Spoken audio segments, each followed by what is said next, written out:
Ja, ein Nox, hier steht's. Und mit einer Factory 36 Gabel drauf, Kashima-Beschichtung und. Und hier haben wir den Was willst du denn, Johannes? Johannes. Johannes. Servus, Sven. Ist das cool? Ja, es macht auf jeden Fall sehr viel Spaß zu fahren. Ja, das werden wir gleich mal zeigen.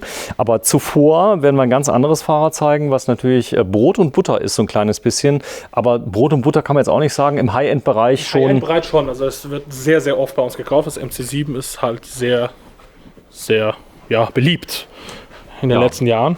Was halt direkt auffällt, ist, normalerweise schreit die Marke von der Aufmachung her. Hier schreit gar nichts mehr. Das Ding ist quasi schon fast gefährlich nachts, weil man irgendwie es gar nicht mehr sieht. Für Husqvarna ganz dezent, oder? Für ganz dezent, genau. Schwarz und glänzend.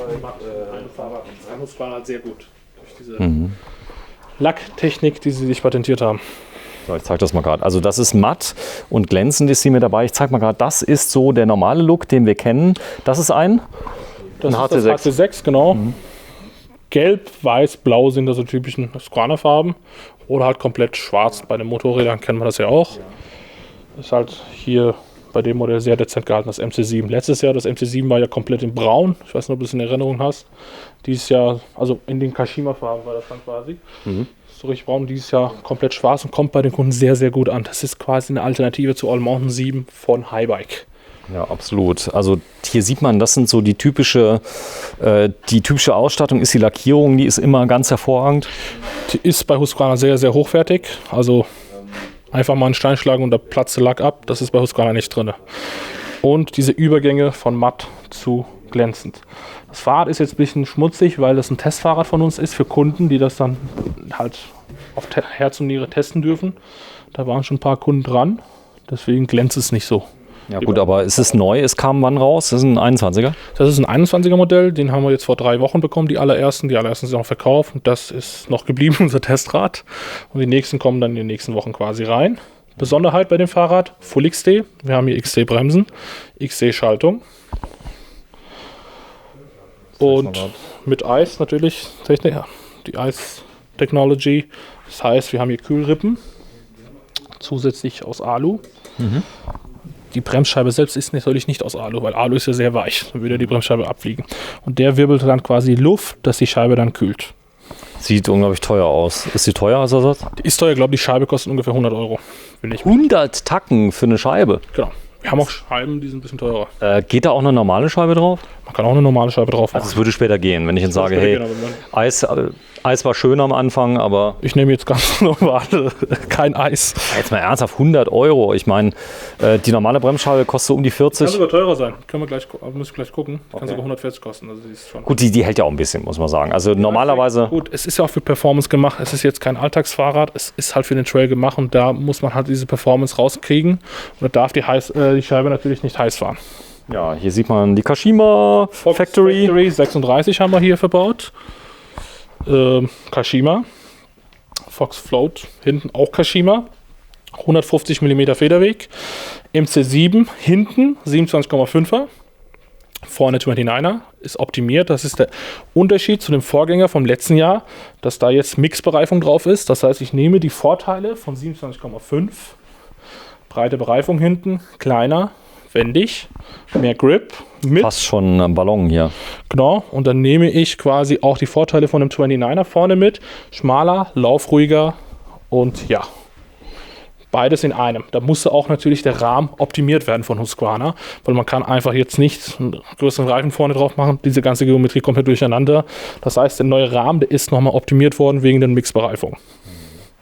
Zeig mal gerade, es gibt neue Reifen, dass wir sie nur einmal gesehen haben. Die gibt es mittlerweile nicht nur in der Bewandung in weiß oder was weiß ich, sondern es gibt mittlerweile das Reifenmaterial selbst eingefärbt. Hier sieht man es also in weiß, haben wir ein eigenes Video darüber gedreht. Das ist übrigens das Husqvarna. Extreme 10, also das Maximum an Downhill, was quasi und Federweg, was Husqvarna zurzeit anbietet. Das kann man nachrüsten. Das heißt, wenn ich jetzt das schwarze Rad, einer sagt, okay, für den Anfang hat es mir gefallen, ich hätte aber doch gerne ein bisschen Farbe rein, damit ich zum Beispiel auf der Straße gut gesehen werde, sind weiße Reifen ja besser, würde gehen? Kann er nehmen, ist eine Geschmackssache. Schwarz und weiß könnte auch gut aussehen. Haben wir noch nicht gemacht, aber ich kann mir gut vorstellen, dass es schön zusammenpasst. Sehr cool. So, das werden wir jetzt mal machen. Das heißt, wir gucken uns das Ganze mal an in Verbindung mit EP8 Motor. Das ist der stärkste Motor von Shimano. Genau, die EP8, E-Performance 8, dieses Jahr auf den Markt gekommen. Der Nachfolger von E8000 ist kleiner, leichter. Man hat jetzt mehr Bodenfreiheit, weil er jetzt kleiner geworden ist. Skidblade ist nach wie vor bei Husqvarna dabei. Bei Husqvarna liegen sie ja quasi alles offen, was die anderen verstecken. Der Motor ist dadurch gekühlt. Und 63% weniger Widerstand. Das heißt, wenn der Motor aus ist oder ich über 25 km/h komme, fährt sich das Fahrrad wie ein normales Fahrrad. Also du merkst kaum einen Unterschied. Genau, also der Motor dreht nicht mit, wie die Bosch Generation 3, wo noch ein Getriebe drin war, der dann quasi gegen dich gearbeitet hat. Der ist quasi abgekoppelt. Gut, ist jetzt nicht so wie bei normalen Fahrrädern, die würden jetzt vielleicht sogar noch klack, klack, klack, aber es geht sehr leicht. Es geht sehr leicht, genau. Der Motor ist abgekoppelt. Und was wir nach wie vor bei Husqvarna haben, ist dieses Skeleton Interface. Das ist ein kaltgeschmiedetes Aluminiumstück, der halt sehr steif ist, also steifer wie alle anderen Aluminiumstücke, die hier verbaut sind. Und da, wo die Kraft kommt mit beiden Beinen, hilft es halt, dass es halt nicht hin und her schwenkt. Also der Motor ist an einem Stück Aluminium, was halt sehr steif ist. Vorne, du hast es gerade gezeigt, das sind keine Schweißnähte. Also es sieht nicht aus wie Alu. Es ist echt der Hammer. Es sieht aus wie Carbon aus. Sieht echt wie Carbon aus, nahtlos.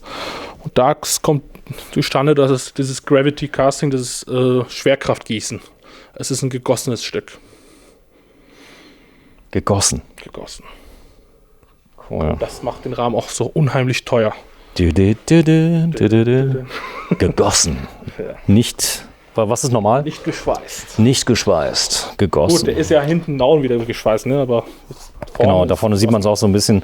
Also das ist ja schon fast brachial, aber das ist eben auch ein Markenzeichen von Husqvarna, da dieses Verstärkungsstück. Genau, und die Linie halt durchgeht. Man hat Beinfreiheit und man kann quasi auch, wenn man will, eine Rahmengröße größer fahren, als was man normalerweise fahren kann. Das bringt halt dadurch, dass man dann aufrechter sitzt. Und dieses Stück wird durch dieses Dreieck dann quasi verstärkt. Das haben wir noch bei den anderen Husqvarna-Modellen. Ja, eine schöne Integration, die Schaltung hier im Rahmen. Das ist schon... Also sehr schön gemacht. Das hat man Spitzing nicht. Da ist alles brachial von außen. Ja. Ist so, aber... XT haben wir hier. Also das ist ein Full XT-Rad. So, die Ori XT ist drauf. Die GT Swiss 1900er Felgen haben wir drauf. Sehr gute Felgen. Also das Fahrrad ist, ja, wie du schon sagtest, in seinem Segment, in seinem Bereich der Bestseller. So, haben wir am Preis schon geredet, 6.799 €. Also definitiv eine sehr, sehr gute Alternative zu All Mountain 7 von Highbike. So, anschalten. Gibt es ja auch in schwarz. Mach mal an. Einschalten, gibt es ja bei Husqvarna diesen Knopf. Da ist er. Der ist übrigens strahlend-blau, das bildet die Kamera irgendwie nicht ab.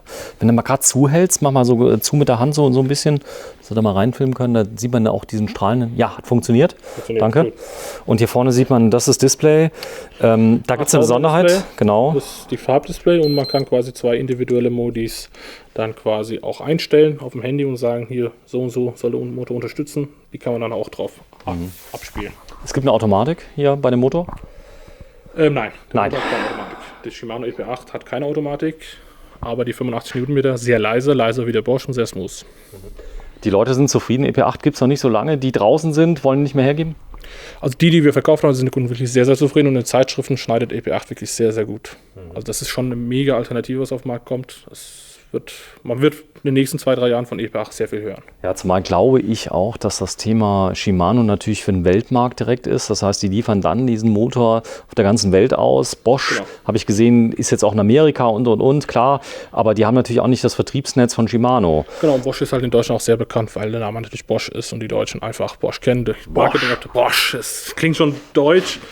Die Marketingabteilung sitzt in Deutschland. Yamaha, Shimano haben jetzt keine eigene Marketingabteilung in Europa oder Deutschland. Die machen nicht so extrem Werbung, aber Shimano hat halt einen super Namen. Ne? Man kennt es einfach.